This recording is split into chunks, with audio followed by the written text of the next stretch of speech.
এদিকে মোদি ম্যাজিকে বাংলাদেশে ফিরছেন হাসিনা। কবে দেশে ফিরবেন শেখ হাসিনা, এ নিয়ে থাকবে আজকের একটি গুরুত্বপূর্ণ প্রতিবেদন। একদিকে তারেক রহমান জাতীয় সংসদের দক্ষিণ প্লাজার খোলা আকাশের নিচে প্রধানমন্ত্রীত্বের শপথ নিচ্ছেন, অন্যদিকে খুলে যাচ্ছে গত 18 মাস ধরে বন্ধ হয়ে যাওয়া আওয়ামী লীগের অফিস। ঝুলছে শেখ মুজিব এবং শেখ হাসিনার ছবি, উঠছে জাতীয় পতাকা, সাথে সেই স্লোগান জয় বাংলা।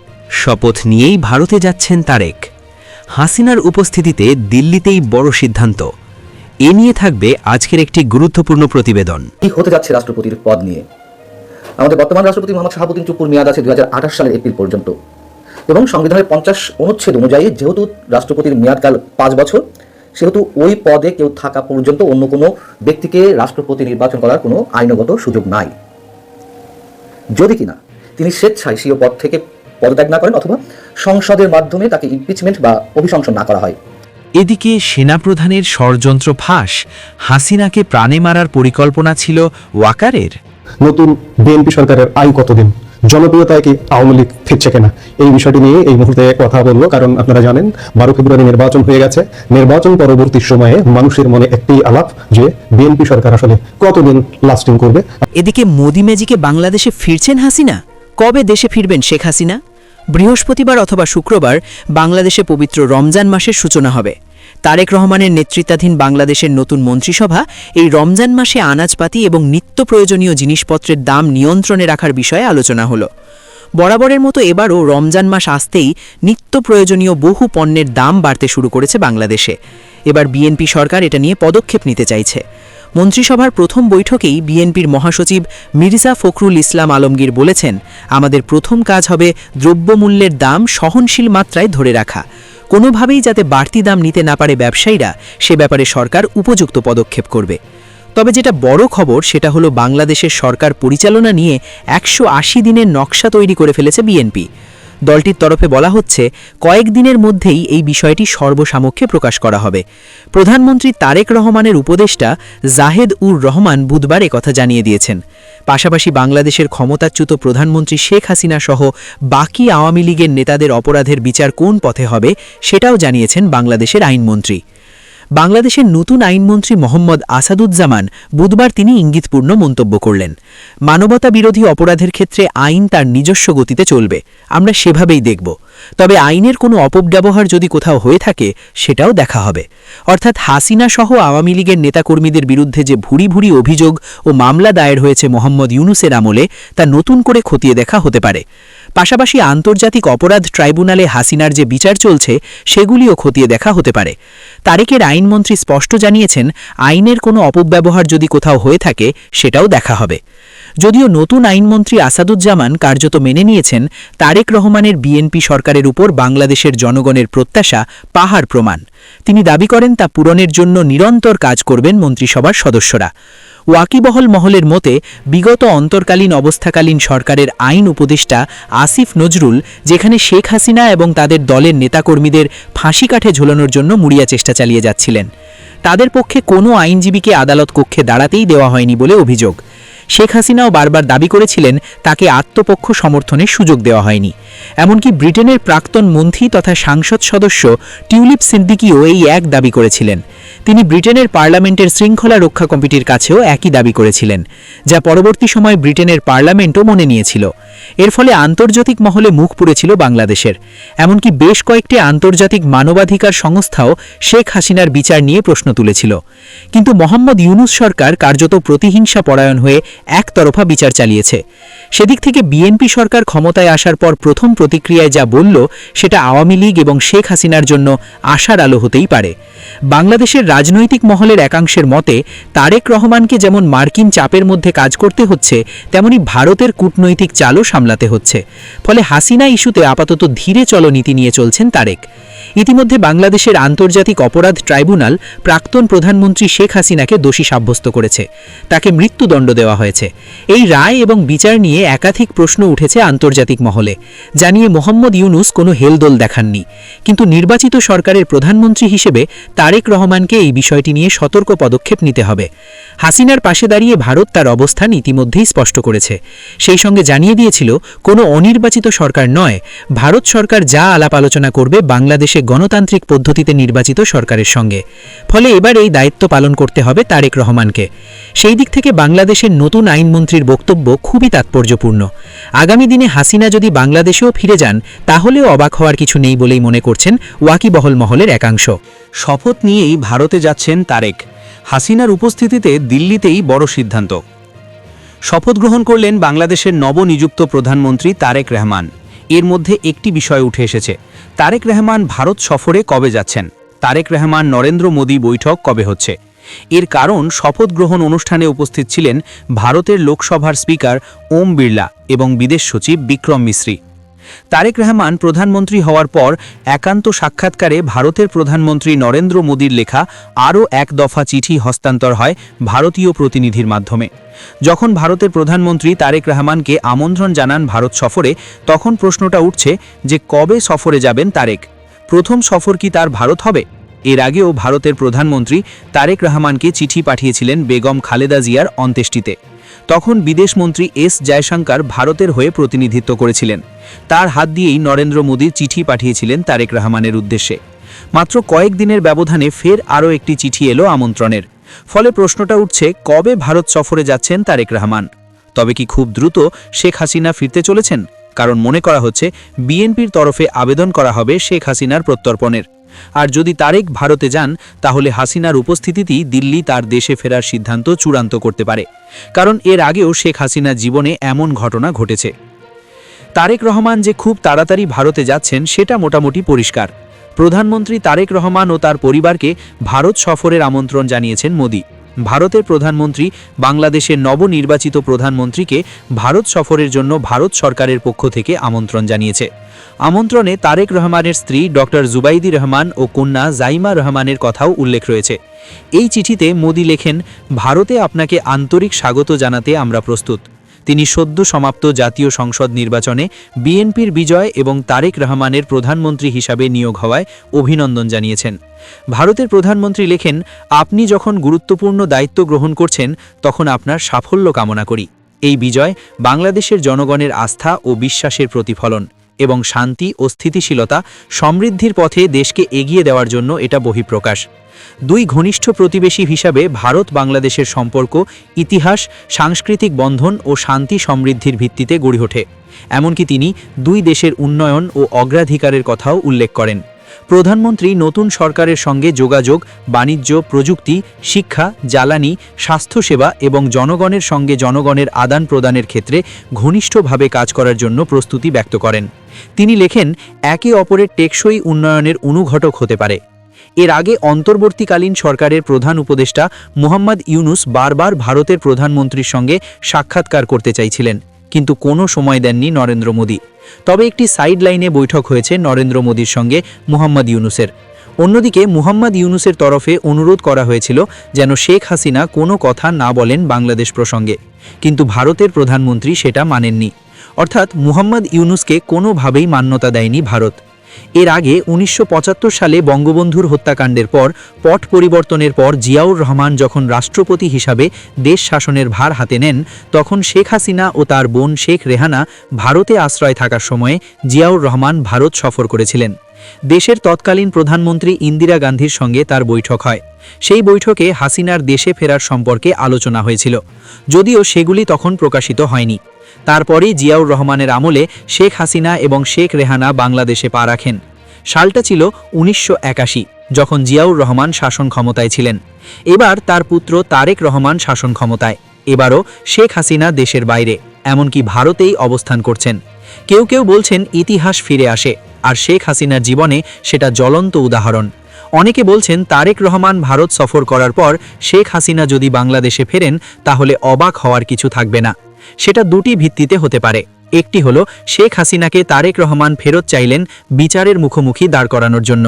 আরেকটি হলো একটা সমঝোতা হতে পারে যে আওয়ামী লীগ যেন রাজনীতি করতে পারে এবং শেখ হাসিনাকে প্রতিহিংসার জন্য তার বিরুদ্ধে যে মৃত্যুদণ্ডের আদেশ দেওয়া হয়েছিল সেটা নতুন করে ফের আপিল করে বিচার কার্য শেষ করে অব্যাহতি দিয়ে নতুন করে রাজনীতিতে প্রবেশ করতে দেওয়া। তবে এতটুকু নিশ্চিত যে তারেক রহমান আওয়ামী লীগের নিষেধাজ্ঞা তুলে নেবে। এটাও পরিষ্কার, মুহাম্মদ ইউনুসের যে অবৈধ আইনের প্রয়োগ তার মধ্যে তারেক রহমান থাকবেন না, মনে করছেন কূটনৈতিক বিশেষজ্ঞরা। এখন দেখার দেশের শাসনভার হাতে নিয়ে তারেক রহমান বাংলাদেশের ভবিষ্যৎ কতটা সুনিশ্চিত করতে পারেন। এদিকে সেনাপ্রধানের ষড়যন্ত্র ফাঁস, হাসিনাকে প্রাণে মারার পরিকল্পনা ছিল ওয়াকারের। বাংলাদেশে নির্বাচন শেষ হয়েছে, জয়ী হয়েছে বিএনপি। তারেক রহমান হলেন বাংলাদেশের নবনিযুক্ত প্রধানমন্ত্রী।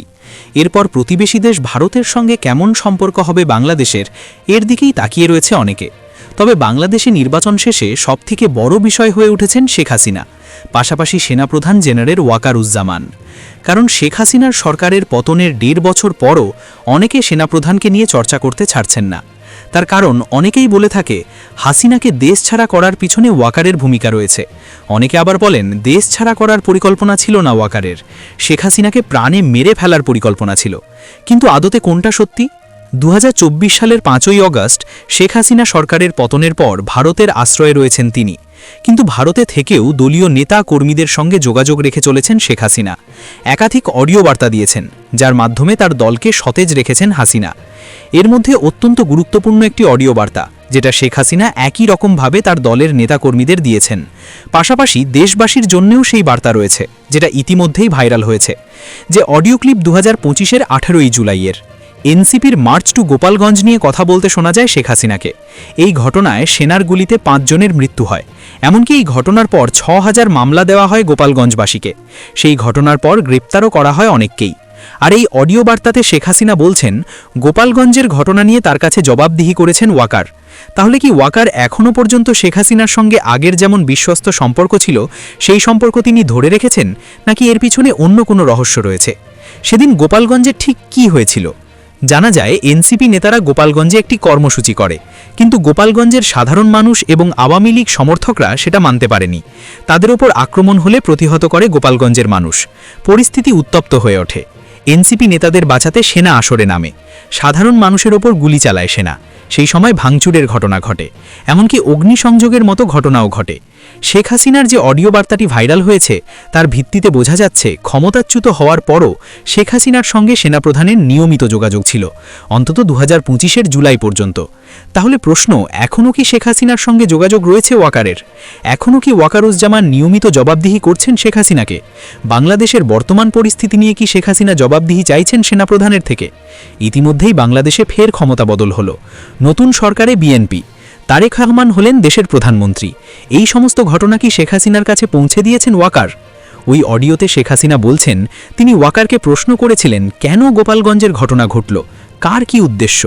তখন নাকি সেনাপ্রধান জেনারেল ওয়াকারুজ্জামান কোনো উত্তর দেননি। তিনি নাকি তখন বলেছিলেন তার ওপর চাপ ছিল। কিন্তু প্রশ্ন, তিনি তো সেনাপ্রধান, তাকে চাপ কে দেবে? এই প্রশ্নটা উঠছে। 2024 সালের 5ই অগস্ট শেখ হাসিনা দেশ ছাড়ার পর জেনারেল ওয়াকার শেখ হাসিনাকে তড়িঘড়ি ফোন করেছিলেন। ফোন করে বলেছিলেন আমার ওপর একটু ভরসা করতে পারলেন না। অর্থাৎ ওয়াকারের ওপর ভরসা করতে পারেননি শেখ হাসিনা। হাসিনা দেশ ছাড়তে অবাক হয়েছিলেন ওয়াকার, কারণ তার নাকি পরিকল্পনা ছিল হাসিনার দেশে রাখতে। কারণ একটি গোষ্ঠী চেয়েছিল শেখ হাসিনাকে প্রাণে মেরে ফেলতে, যেখানে সাহায্য করতে চেয়েছিলেন সেনাপ্রধান। যদিও অনেকে বলছেন বিষয়টা পুরো উল্টো, বরং ওয়াকারই বায়ুসেনার বিমান করে শেখ হাসিনাকে ভারতে পাঠানোর ব্যবস্থা করেছিলেন। তবে জানা যাচ্ছে সেদিন নাকি ভারতের নিরাপত্তা উপদেষ্টা আজিদ ডোভাল ফোন করেছিলেন শেখ হাসিনাকে। এরপরই হাসিনা দেশ ছাড়ার পরিকল্পনা নেন। এমনকি 20 মিনিটের মধ্যে হাসিনা গণভবন ছাড়েন। এদিকে সেনাপ্রধান রাস্তা থেকে সেনাবাহিনী তুলে নেন, উন্মুক্ত জনতাকে গণভবনে প্রবেশ করতে দেন, যার ফলে গণভবনে লুটপাট চলে ভাঙচুর। ফলে 5ই অগস্ট ঠিক কী ঘটেছিল সেই নিয়ে নানা রকম তত্ত্ব রয়েছে। অন্যদিকে এটাও জানা যাচ্ছে 2025 সালের জুলাই পর্যন্ত শেখ হাসিনা সেনাপ্রধানের সঙ্গে নিয়মিত যোগাযোগ রাখতেন। তবে কি কিছু আড়াল রাখার জন্যই সেনাপ্রধান বাধ্য হয়ে যোগাযোগ রাখতেন? এমন নানা প্রশ্ন উঠছে। তবে এটা পরিষ্কার যে হাসিনা বাংলাদেশের পরিস্থিতির ওপর নজর রাখছেন। এখন দেখার তারেক রহমান প্রধানমন্ত্রী হওয়ার পর শেখ হাসিনার অবস্থান বদলায় কিনা। একদিকে তারেক রহমান জাতীয় সংসদের দক্ষিণ প্লাজার খোলা আকাশের নিচে প্রধানমন্ত্রীত্বের শপথ নিচ্ছেন, অন্যদিকে খুলে যাচ্ছে গত 18 মাস ধরে বন্ধ হয়ে যাওয়া আওয়ামী লীগের অফিস। ঝুলছে শেখ মুজিব এবং শেখ হাসিনার ছবি, উঠছে জাতীয় পতাকা, সাথে সেই স্লোগান জয় বাংলা। 12 তারিখের ভূমিধস জয়ের পরদিনই পঞ্চগড় সদর উপজেলায় এক আওয়ামী লীগ অফিস খুলে দিয়ে আলোচনায় আসেন এক বিএনপি নেতা। তারপরে যেন সারা দেশে জোয়ার লাগে। সংবাদ মাধ্যম খুললেই নজরে আসছে খুলে ফেলা হলো আওয়ামী লীগ অফিসের তালা। একটি দুটি নয়, এই কদিনে অসংখ্য আওয়ামী লীগের অফিস খুলে দেওয়া হয়েছে, যেন এমন দিনের অপেক্ষাতেই ছিল আওয়ামী লীগের নেতাকর্মীরা। তারেক রহমান আসবেন, জিতবেন, তারপর খুলে দেবেন বন্ধ দরজা। প্রশ্ন উঠেছে বিএনপির এই বিপুল জয়ের পর কোন সাহসে এমন করছে আওয়ামী লীগ? অনেকে বলছেন সরকার গঠন ঠিকই করেছে বিএনপি, কিন্তু তাতে ঘাম আছে সেই প্রান্তিক আওয়ামী লীগের কর্মীরাও। তাই বিএনপি এখন সেই দেনা শোধ করছে। বর্তমানে জামায়াত এনসিপি জোট যে বিএনপির সবচেয়ে বড় বাধার নাম, সেটা যে কেউ বুঝতে পারছেন। শপথ অনুষ্ঠানে হয়ে গেল এক পশলা গল্প। এই বাধা ঠেকিয়ে বিএনপি যে সামনের দিনগুলো আরামে কাটাতে পারবে না, সেই পূর্বাভাস দিচ্ছেন বিশ্লেষকরা। এই জামায়াত এনসিপি পাহাড়কে সামাল দিতে বিএনপির দরকার প্রচুর অভিজ্ঞ হাত। 17 বছর ক্ষমতার বাইরে থেকে বিএনপি এখন কতটা সামাল দিতে পারবে সেটা হয়তো সময়ই বলে দেবে। গোপনে কিংবা প্রকাশ্যে জামায়াত এই 17 বছর সে বিষয়ে হাত পাকা। তাই এই অভিজ্ঞ প্রতিপক্ষের বাড়িতে গিয়ে শুভেচ্ছা নিয়ে আসলেই যে বরফ গলবে না, সেটা বোঝা গেছে ইতোমধ্যেই। আর বিএনপি খুব ভালো করেই জানে তাদের উপর এবার ভর করেছিল আওয়ামী লীগের ভোটারদের হাত। দায়শোধের ব্যাপারটাও আছে। তাছাড়া জামায়াত ঠেকাতে এসব অভিজ্ঞ হাত পাগলেও ছাড়তে চাইবে না। এই যুক্তিতে আওয়ামী লীগের অফিস খুলে দেওয়া বা তাতে আপত্তি না জানানো বিএনপির জন্য বেশ ভালো সিদ্ধান্তই বলছেন বিশ্লেষকরা। দৃশ্যপটটা একটু গভীরভাবে ভাবুন। খুলনার রূপসা কিংবা সোনারাঙ্গা এলাকার চিত্র। দীর্ঘ 1.5 বছর ধরে যে শার্টার নামানো ছিল, যে তালাটিতে জং ধরে গিয়েছিল, হঠাৎ করেই সেখানে প্রাণের সঞ্চার। খুলনায় যখন আওয়ামী লীগের কার্যালয়টি খোলা হলো, তখন আশেপাশের মানুষের চোখে মুখে ছিল অবিশ্বাস। 18 মাসের ধুলো জমে থাকা মেঝেতে যখন ঝাড়ু পড়লো, তখন ধুলোর মেঘে যেন পুরনো সেই রাজনৈতিক উত্তাপ ফিরে এলো। শুধু খুলনা নয়, চট্টগ্রামেও একই দৃশ্য। সেখানে তো রীতিমতো ঘটা করে সাইনবোর্ড টাঙানো হয়েছে। এতদিন যেসব সাইনবোর্ড লোকচক্ষুর আড়ালে ছিল কিংবা ক্ষোভের আগুনে পুড়ে গিয়েছিল, সেখানে চকচকে নতুন প্যানোফ্লেক্স। চট্টগ্রামের বেশ কয়েকটি থানা এলাকায় স্থানীয় আওয়ামী লীগ নেতারা জড়ো হয়েছেন। তবে চমকপ্রদ তথ্য হলো, এই জড়ো হওয়ার পেছনে কোথাও কোথাও স্থানীয় বিএনপি নেতাদের পরোক্ষ ইন্ধন বা মৌন সম্মতি কাজ করেছে। রাজনীতিতে শেষ কথা বলে কিছু নেই, সেটা এই দৃশ্যগুলোই আরেকবার প্রমাণ করে। তবে সব জায়গায় চিত্রনাট্য কিন্তু এক নয়। দেশের উত্তরাঞ্চল এবং ঢাকার আশেপাশের কিছু জেলায় ঘটেছে উল্টো ঘটনা। যখনই আওয়ামী লীগের কর্মীরা অফিসের তালা খোলার চেষ্টা করেছেন, তখনই স্থানীয় জনতা বা বিক্ষুব্ধ ছাত্ররা তেড়ে এসেছে। কিছু জায়গায় ধাওয়া পাল্টা ধাওয়ার ঘটনাও ঘটেছে। 21 টিভি এবং বিভিন্ন সংবাদ মাধ্যমের ফুটেজে দেখা গেছে 3টি জেলায় প্রবল প্রতিরোধের মুখে পিছু হটতে বাধ্য হয়েছে আওয়ামী লীগ। সাধারণ মানুষ স্লোগান দিয়েছে, খুনিদের আস্তানা এই বাংলায় হবে না। কিন্তু কৌতূহল জাগানিয়া বিষয় হলো, যেখানে যেখানে বিএনপি শক্তিশালী বা বিএনপির স্থানীয় নেতৃত্ব শক্ত অবস্থানে, সেখানেই আওয়ামী লীগ অফিস খুলতে পেরেছে নির্বিঘ্নে। আর যেখানে এখনো ছাত্র জনতার প্রভাব বেশি, সেখানে তালা খুলতে গিয়েও ফিরে আসতে হয়েছে। অর্থাৎ সমীকরণটা পরিষ্কার, বিএনপির গ্রিন সিগন্যাল ছাড়া এই তালা খোলার সাহস কারোরই নেই। এখন প্রশ্ন হলো, এই গ্রিন সিগন্যাল কেন? বিশ্লেষকরা বলছেন, গত 1.5 বছরে বিএনপি খুব ভালোভাবে বুঝেছে যে মাঠের রাজনীতিতে তাদের একক আধিপত্য থাকলেও মিত্র হিসেবে জামায়াত বা এনসিপি জোট ভবিষ্যতে তাদের জন্য গলার কাঁটা হয়ে দাঁড়াতে পারে। নির্বাচনে বিএনপি জিতলেও ভোটের ব্যবধান বা ভোটের শতাংশের দিকে তাকালে দেখা যাবে প্রচুর সংখ্যক সাইলেন্ট ভোটার বা সাবেক আওয়ামী লীগপন্থী ভোটার এবার ধানের শীষে সিল মেরেছে। কেন? কারণ একটাই, তারা জামায়াত এনসিপি জোটকে ক্ষমতায় দেখতে চায়নি। এই ভোটারদের প্রতি বিএনপির একটা দায়বদ্ধতা তৈরি হয়েছে। তাছাড়া মাঠ পর্যায়ে আওয়ামী লীগকে কিছুটা স্পেস দিলে জামায়াতকে ব্যালেন্স করা সহজ হবে, এমনটা ভাবছেন বিএনপির নীতি নির্ধারকরা। শত্রু যখন দুর্বল হয়, তখন তাকে পুরোপুরি শেষ না করে জিয়ে রাখা রাজনীতির এক পুরনো কৌশল। এতে করে অন্য কোনো শক্তিশালী পক্ষ মাথাচাড়া দিয়ে উঠলে তাদের দমাতে এই দুর্বল শত্রুকে ব্যবহার করা যায়। পঞ্চগড়ের ঘটনাটি ছিল এই নাটকের ওপেনিং সিন। সেখানে এক বিএনপি নেতা নিজ হাতে আওয়ামী লীগ অফিসের তালা খোলার ব্যবস্থা করে দিয়েছেন। তিনি যুক্তি দেখিয়েছেন, আমরা রাজনৈতিক সহাবস্থানে বিশ্বাসী। এই একটি বাক্যই যেন সারা দেশে বার্তা ছড়িয়ে দিয়েছে। সিলেটের বিয়ানীবাজার বা কুমিল্লার প্রত্যন্ত অঞ্চলেও খবর আসছে, আওয়ামী লীগের কর্মীরা যারা এতদিন পলাতক ছিলেন বা এলাকা ছাড়া ছিলেন, তারা ফিরতে শুরু করেছেন। চায়ের দোকানে আবার বসছেন। আর তাদের এই ফিরে আসায় বাধা দিচ্ছে না স্থানীয় বিএনপি, বরং কিছু কিছু ক্ষেত্রে দেখা যাচ্ছে বিএনপির বিজয় মিছিলে দূর থেকে দাঁড়িয়ে হাত নাড়ছেন আওয়ামী লীগের কর্মীরা। এই অদ্ভুত সহাবস্থান বাংলাদেশের রাজনীতিতে বিরল। তবে কি 17 বছর ক্ষমতার বাইরে থেকে বিএনপি এতটাই পরিপক্ক হয়েছে যে তারা প্রতিহিংসার বদলে কৌশলী রাজনীতি বেছে নিল? নাকি এর পেছনে আছে অন্য কোনো গভীর আন্তর্জাতিক চাপ? সামাজিক যোগাযোগ মাধ্যমেও ঝড় উঠেছে। এক পক্ষ বলছে এটা কি নতুন বাংলাদেশ, যেখানে স্বৈরাচারের দোসররা আবার মাথাচাড়া দিচ্ছে? আরেক পক্ষ বলছে এটাই গণতন্ত্র, সবাইকে রাজনীতি করার সুযোগ দিতে হবে। ঢাকায় কেন্দ্রীয় কার্যালয় 23 বঙ্গবন্ধু এভিনিউয়ের সামনেও গত কয়েকদিন ধরে কিছু আনাগোনা লক্ষ্য করা যাচ্ছে। সেদিন কারা যেন আওয়ামী লীগের পতাকা নিয়েও হাজির। যদিও পুলিশি পাহারা আছে, কিন্তু 18 মাস আগের সেই থমথমে ভাবটা আর নেই। হকাররা আবার ফুটপাতে বসেছে, কৌতূহলী মানুষ উঁকি দিয়ে দেখছে। শোনা যাচ্ছে খুব শীঘ্রই হয়তো কেন্দ্রীয়ভাবে কোনো ঘোষণা আসতে পারে। তবে সেটা নির্ভর করছে তারেক রহমানের নতুন সরকারের প্রথম 1 মাসের গতি প্রকৃতির উপর। সরকার যদি শুরুতেই চাপে পড়ে, তবে হয়তো আওয়ামী লীগকে মাঠে নামার সুযোগ আরো বাড়িয়ে দেওয়া হতে পারে, যাতে বিরোধীদের মনোযোগ ভাগ হয়ে যায়। আর যদি সরকার খুব শক্ত অবস্থানে থাকে, তবে হয়তো এই অফিস খোলার উৎসব কিছুদিন বন্ধ থাকতে পারে। 18 মাস পর আওয়ামী লীগের এই অফিস খোলার ধুম আসলে বাংলাদেশের রাজনীতির এক নতুন অধ্যায়ের ইঙ্গিত দিচ্ছে। একসময় যারা একে অপরকে নিশ্চিহ্ন করতে চেয়েছে, আজ ক্ষমতার পালাবদলে যেন তারা একে অপরের পরিপূরক হয়ে উঠছে। যে বিএনপি কর্মীটি একসময় আওয়ামী লীগের হাতে মার খেয়েছিল, আজ সেই কর্মীটি হয়তো ভাবছে, থাক ওরা আসুক, জামাতকে ঠেকাতে ওদেরও দরকার আছে। এই মনস্তাত্ত্বিক পরিবর্তনই 2026 সালের নির্বাচনের পরবর্তী সবচেয়ে বড় চমক। রাজনীতিতে শেষ বলে কিছু নেই, আর বন্ধু বা শত্রু উভয়ই সময়ের প্রয়োজনে বদলে যায়। আপাতত তালা খুলেছে, ধুলো ছেড়েছে, কিন্তু কাল কি হবে সেটা জানতে আমাদেরকে অপেক্ষা করতে হবে। কি হতে যাচ্ছে রাষ্ট্রপতির পদ নিয়ে?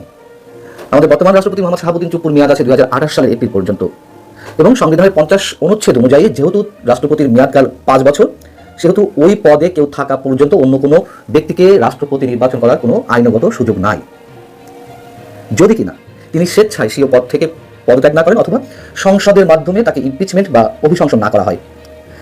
কিন্তু যেহেতু বিএনপি সরকার গঠন করেছে, তার 5 বছর থাকার কোনো প্রশ্নই ওঠে না, এটুকু আমরা বলতে পারি। আর সেই জায়গা থেকে নিশ্চয়ই আমাদের মনে আছে গত ডিসেম্বরে আন্তর্জাতিক বার্তা সংস্থা রয়টার্সকে দেওয়া একটি সাক্ষাৎকারে তিনি বলেছিলেন যে নতুন সরকার এলে, নির্বাচনের মাধ্যমে নতুন সরকার এলে তিনি পদত্যাগ করতে চান, তিনি আর এই পদে থাকতে চান না, তার কারণ ডক্টর মোহাম্মদ ইউনূস প্রশাসন বা সরকার তাকে যথেষ্ট পরিমাণ অপমান করে চলেছে। এখন সংসদে খুব স্বাভাবিকভাবেই তিনি যদি স্বেচ্ছায় পদত্যাগ করতে চান, সেরকম কোনো তার অভিমতের জায়গা থেকে স্পিকারের কাছে পদত্যাগ পত্র জমা দেন, সেক্ষেত্রে অবশ্যই নতুন রাষ্ট্রপতি নির্বাচিত হবে সংসদের মাধ্যমে। কে হবেন রাষ্ট্রপতি? কিন্তু কে হবেন রাষ্ট্রপতি এটির আগে এখন প্রশ্ন দেখা দিয়েছে কোন প্রক্রিয়ায় রাষ্ট্রপতি নির্বাচিত হবেন।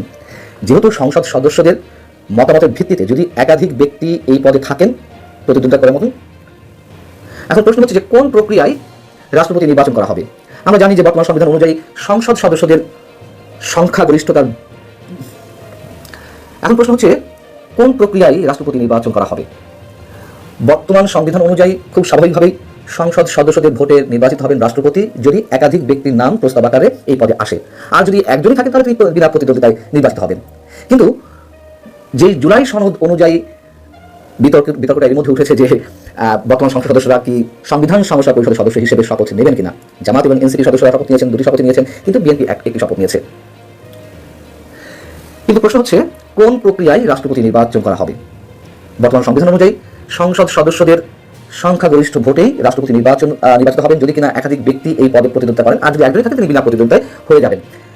কিন্তু জুলাই সনদ অনুযায়ী এই সংসদে একটি উচ্চকক্ষ এবং বর্তমান সংসদ নিম্নকক্ষ আকারে থাকার কথা, এবং দুই কক্ষের অর্থাৎ জাতীয় সংসদ এবং উচ্চকক্ষ যেটি গঠিত হবে, এই দুই হাউসের সদস্যদের মতামতের ভিত্তিতে রাষ্ট্রপতি নির্বাচন করা হবে। কিন্তু সেটি করতে গেলে আগে সংবিধান সংস্কার করতে হবে।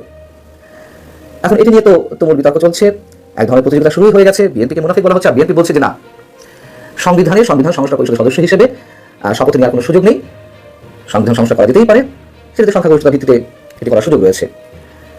এখন যদি ধরে নিলাম যে সংবিধান সংস্কার করে ওই যে উচ্চকক্ষ বা নিম্নকক্ষ হিসেবে জাতীয় সংসদের বর্তমান সদস্যদের ভোটের মাধ্যমে রাষ্ট্রপতি নির্বাচন করা হবে, তো সেক্ষেত্রে ন্যূনতম 6 মাস থেকে 8 মাস লাগবে। 6 মাস বা 8 মাস পর্যন্ত কি রাষ্ট্রপতি মোহাম্মদ শাহাবুদ্দিন থাকবেন? আর যেহেতু বিএনপি বলছে যে ওইসব বাধ্যবাধকতার মধ্যে থাকার কোনো প্রশ্ন নেই, বর্তমান সংবিধানের আলোকেই সংবিধান সংস্কার করা যায়, তো সেক্ষেত্রে উচ্চকক্ষ নিম্নকক্ষ যদি গঠিত না হয়, তাহলে বর্তমান সংসদ সদস্যদের মাধ্যমে যদি নতুন রাষ্ট্রপতি নির্বাচনের প্রসঙ্গ ওঠে, তখন এনসিপি বা জামাত ইসলামী কি করবে, কি বলবে? তারপর আমরা জানি যে এই জামাত নেতৃত্বাধীন এনসিপি অথবা জামাতের বলয়ের মধ্যে থাকা এনসিপি নেতারা বা জামাতের নেতারা শুরু থেকেই গণঅভ্যুত্থানের পর থেকেই বর্তমান রাষ্ট্রপতির অপসারণ দাবি করে আসছিল। সেটি নিয়ে অনেক কিছু হয়েছে, বঙ্গভবন ঘেরাও করার মতন কর্মসূচিও দেওয়া হয়েছে, ঘেরাও করা হয়েছে, সেনা সদস্যদের সঙ্গে এনসিপি নেতাদের বা আরও এই পন্থী নেতাকর্মীদের সঙ্গে সংঘর্ষ হয়েছে, সেনা সদস্যদের কেউ কেউ আহত হয়েছিলেন। শুধুমাত্র বিএনপি বলে আসছিল যে না, এইভাবে রাষ্ট্রপতিকে অপসারণ করলে সাংবিধানিক জটিলতা দেখা দেবে। যাই হোক, এখন সেই বিএনপি যদি রাষ্ট্রপতি স্বেচ্ছায় পদত্যাগের মাধ্যমে নতুন রাষ্ট্রপতি নির্বাচন করতে যায়, সেক্ষেত্রে কি এনসিপি বা জামাতে ইসলামীর বিরোধিতা করার কোনো সুযোগ থাকবে? তখন বিএনপি বলবে যে এই রাষ্ট্রপতি তাহলে 6 মাস 8 মাস কন্টিনিউ করবে, তোমরা কি চাও যে তারা 6 মাস বা 8 মাস কন্টিনিউ করুক? তিনি অতএব যারা করে বলে যাচ্ছে এনসিপি এবং জামাত। বিএনপি সরকারের আয়ু কতদিন, জনপ্রিয়তায় কি আওয়ামী লীগ ফিরছে কিনা, এই বিষয়টি নিয়ে এই মুহূর্তে কথা বলবো। কারণ আপনারা জানেন 12 ফেব্রুয়ারি নির্বাচন হয়ে গেছে। নির্বাচন পরবর্তী সময়ে মানুষের মনে একটি আলাপ যে বিএনপি সরকার আসলে কতদিন লাস্টিং করবে, আমরা সেটি একটু বিশ্লেষণ করে দেখবার চেষ্টা করব। বাংলাদেশের রাজনীতিতে এক অভাবনীয় মোড়, গত 1.5 বছরের নাটকীয়তা, বিতর্কিত অন্তর্বর্তীকালীন সরকারের শাসন, আর অবশেষে আওয়ামী লীগকে নিষিদ্ধ করে একতরফা নির্বাচনের পর গঠিত হয়েছে নতুন বিএনপি সরকার। কিন্তু ক্ষমতার মসনদে বসার পরপরই যে প্রশ্নটি আজ 18 কোটি মানুষের মুখে মুখে ঘুরপাক খাচ্ছে, তা হলো এই সরকারের আয়ু কতদিন। দেশের অর্ধেক জনগোষ্ঠীকে আড়ালে রেখে, একটি বৃহৎ রাজনৈতিক শক্তিকে নির্বাচনের বাইরে রেখে এই যে যাত্রা শুরু হলো, এটি কি গণতন্ত্রের জয় নাকি এক অনিশ্চিত ভবিষ্যতের শুরু? আজ আমরা বিশ্লেষণ করে দেখব কেন এই সরকারের পথচলা সীমাহীন কঠিন হতে পারে এবং পর্দার আড়ালে আসলে কি ঘটছে। বন্ধুরা, ইতিহাসের চাকা যেন এক অদ্ভুতভাবে ঘুরে দাঁড়িয়েছে। 2024 সালের শুরুতে আওয়ামী লীগ একটি নির্বাচন করেছিল, যা নিয়ে অনেক বিতর্ক ছিল, বিরোধীরা অংশ নেয়নি। সেই সরকারের মেয়াদ ছিল মাত্র 8 মাস, কিন্তু আজকের প্রেক্ষাপট কি তার চেয়েও বেশি জটিল? বিশ্লেষকরা বলছেন 2024 সালে আওয়ামী লীগ কোনো দলকে নিষিদ্ধ করেনি, অন্য দলগুলো তাদের দাবিতে অটল থেকে নির্বাচনে আসেনি। কিন্তু এবারের চিত্র ভিন্ন। এবার আওয়ামী লীগ নির্বাচনে অংশ নিতে চাইলেও তাদের সুযোগ দেওয়া হয়নি, বরং জামাতের ষড়যন্ত্রে আওয়ামী লীগকে নিষিদ্ধ করা হয়েছে। এর মানে দাঁড়ালো দেশের একটি বিশাল জনগোষ্ঠীর ম্যান্ডেট বা জনমত ছাড়াই এই সরকার গঠিত হয়েছে। যখন একটি দেশের অর্ধেক মানুষকে উপেক্ষা করে সরকার গঠন করা হয়, তখন সেই সরকারের নৈতিক ভিত্তি কতটা মজবুত থাকে, প্রশ্নটা সেখানেই। আপনারা লক্ষ্য করেছেন, আওয়ামী লীগ সরকারের পতনের পর গত 1.5 বছর দেশ চালিয়েছে একটি অন্তর্বর্তীকালীন সরকার। মানুষ আশা করেছিল পরিবর্তন, কিন্তু বাস্তবতা কি ছিল? মানুষ যখন তুলনা করতে শুরু করলো, তখন দেখা গেল আওয়ামী লীগ আমলের তুলনায় সামাজিক অস্থিরতা, জানমালের নিরাপত্তা এবং অর্থনৈতিক সূচক সব ক্ষেত্রে ইউনূস সরকারের পারফরমেন্স ছিল প্রশ্নবিদ্ধ। সাধারণ মানুষের ভাষায় ব্যবসা বাণিজ্য স্থবির হয়ে পড়েছিল। আর ঠিক এই জায়গাতেও ঘটেছে এক অবিশ্বাস্য ঘটনা। ক্ষমতা ছাড়ার সময় আওয়ামী লীগ যে অজনপ্রিয়তার তুঙ্গে ছিল, গত 1.5 বছরে তাদের সেই জনপ্রিয়তা আকাশচুম্বী হয়েছে। মানুষের মুখে মুখে আজ একটাই কথা, আগের সরকার ভালো ছিল। এমনকি বিভিন্ন গোপন গোয়েন্দা রিপোর্টে উঠে এসেছে যে আজ যদি আওয়ামী লীগের সাথে নিয়ে একটি সুষ্ঠু নির্বাচন হতো তবে তারা ভূমিধর জয় পেত। আর এই ভয় থেকে কি আওয়ামী লীগকে নিষিদ্ধ করে নির্বাচনের বাইরে রাখা হলো? জনমনে এই সন্দেহ এখন বিষ বাষ্পের মতো ছড়াচ্ছে। এখন প্রশ্ন হলো, নতুন গঠিত বিএনপি সরকার কি 5 বছর পূর্ণ করতে পারবে? এক কথায় উত্তর দিতে গেলে এটি তাদের জন্য সীমাহীন কঠিন এক পরীক্ষা। কিন্তু কেন? কারণ বিএনপিকে শুধু সরকার চালালে হবে না, তাদের লড়তে হবে আওয়ামী লীগের সেই চোখ ধাঁধানো উন্নয়ন এবং স্থিতিশীলতার ইমেজের সাথে। আওয়ামী লীগ আমলের কিছু দুর্নীতি ও দুঃশাসন বাদ দিলে অবকাঠামো উন্নয়ন এবং অর্থনৈতিক স্থিতিশীলতার যে মাপকাঠি তারা তৈরি করে গেছে, বিএনপিকে তার চেয়ে ভালো কিছু করে দেখাতে হবে। যদি কয়েক মাসের মধ্যে আইন শৃঙ্খলা পরিস্থিতির উন্নতি না হয়, যদি দ্রব্যমূল্য মানুষের নাগালের বাইরে থাকে, তবে সাধারণ মানুষ রাজপথে নেমে বলতে শুরু করবে আওয়ামী লীগকে ফিরিয়ে দাও। একটি নিষিদ্ধ দল যখন মানুষের আবেগে জায়গা করে নেয়, তখন সরকারের জন্য তা হয়ে ওঠে সবচেয়ে বড় হুমকি। তবে মুদ্রার উল্টো পিঠ আছে। আওয়ামী লীগ বর্তমানে নিষিদ্ধ, তারা মাঠের রাজনীতিতে সক্রিয় হতে পারছে না। কিন্তু আজকের এই প্রযুক্তির যুগে ডিজিটাল প্ল্যাটফর্মে তাদের যে পরিমাণ সক্রিয় থাকার কথা ছিল, একজন নিরপেক্ষ পর্যবেক্ষক হিসেবে বলতে পারি সেখানে তাদের বিশাল ঘাটতি রয়েছে। বিদেশে বসে বা গোপনে ডিজিটাল ক্যাম্পেইন করে জনমতকে সংগঠিত করার যে সুযোগ আওয়ামী লীগের ছিল, তারা সেটি পুরোপুরি কাজে লাগাতে পারেনি। তাদের সাংগঠনিক দক্ষতা এখন এক বড় প্রশ্নের মুখে। বিএনপি সরকারের টিকে থাকা যেমন তাদের কাজের উপর নির্ভর করছে, তেমনি আওয়ামী লীগের রাজনীতিতে ফিরে আসা নির্ভর করছে তাদের আধুনিক ও কৌশলী সাংগঠনিক নেতৃত্বের ওপর। নিষিদ্ধতা কাটিয়ে তারা কি পারবে আবার রাজপথে ফিরতে, নাকি ডিজিটাল লড়াই পিছিয়ে পড়ার কারণে তারা আরো ফিরতে বিলম্ব হবে? দিন শেষে রাজনীতি হলো মানুষের জন্য। কোন দলকে নিষিদ্ধ করে অর্ধেক মানুষকে বাদ দিয়ে দীর্ঘমেয়াদী স্থিতিশীলতা আনা প্রায় অসম্ভব। বিএনপি সরকারের সামনে এখন পাহাড় সম চ্যালেঞ্জ। একদিকে জনআস্থা তৈরি, অন্যদিকে আওয়ামী লীগের ক্রমবর্ধমান জনপ্রিয়তার চাপ। যদি তারা জনগণের জানমালের নিরাপত্তা নিশ্চিত করতে না পারে, তবে ইতিহাসের পুনরাবৃত্তি হতে বেশি সময় লাগবে না। বাংলাদেশের মানুষ এখন অনেক বেশি সচেতন। তারা উন্নয়ন চায়, শান্তি চায় এবং সর্বোপরি তাদের ভোটের সঠিক প্রতিফলন চায়। সামনে কি ঘটছে? আওয়ামী লীগ কি পারবে তাদের সাংগঠনিক দুর্বলতা কাটিয়ে ফিরতে, নাকি বিএনপি তাদের কাজের মাধ্যমে মানুষের মন জয় করে পূর্ণ মেয়াদ শেষ করবে? সময়ই আসলে সব বলে দেবে। আপনার কি মনে হয় এই সরকার কি 5 বছর টিকবে? কমেন্ট বক্সে আপনার মূল্য